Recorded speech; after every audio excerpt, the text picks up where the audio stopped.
নমস্কার। কবি শুভ দাশগুপ্তের সার্থক জনম।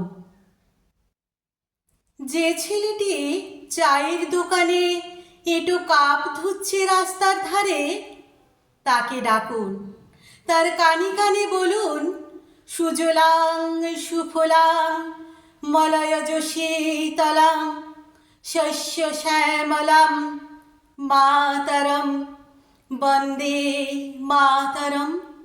হ্যাঁ, বেশ সুন্দর করে বলুন।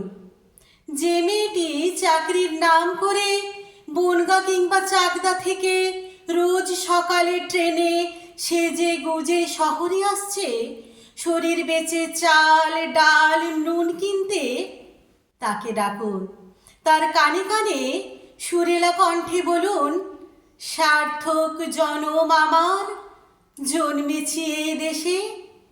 যে ছেলেটি লটারির টিকিট নিয়ে দরজায় দরজায় ঘুরছে আর বলছে, বিশ্বাস করুন, বিশ্বাস করুন, আমি ভদ্রলোক, আজ 10 বছর হলো আমার কারখানা বন্ধ, লক আউট, তাকে ডাকুন, তার কানে কানে বলুন, বলো বলো বলো সবে, শত বিনা বেনু রবে, ভারত আবার জগত সভায় শ্রেষ্ঠ আসন লবে।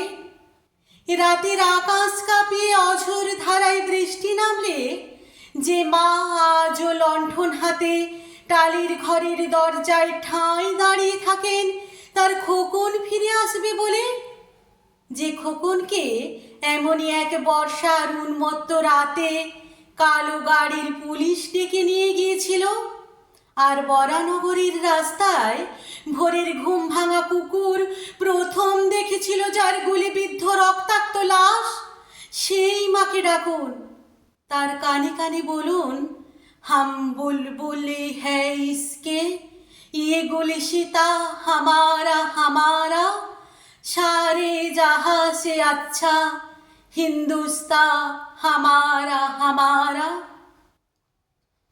সবাইকে সব বলা শেষ হলে শুনশান শীতের রাতে 5 মাথার মোড়ে ঘোড়ায় চড়ে বসা সেই মহান বিপ্লবীর পায়ের সামনে ধীরে ধীরে এগিয়ে যান। ফাঁকা রাস্তায় রাতের বাতাসে কান পাতুন, শুনতে পাবেন সেই বিপ্লবী পুরুষের বজ্রকণ্ঠ, আমি তোমাদের কাছে রক্ত চেয়েছিলাম তোমাদের স্বাধীনতা এনে দেব বলে, আমি পারিনি, কিন্তু আমি আমার সমস্ত জীবন উৎসর্গ করেছি। আর তোমরা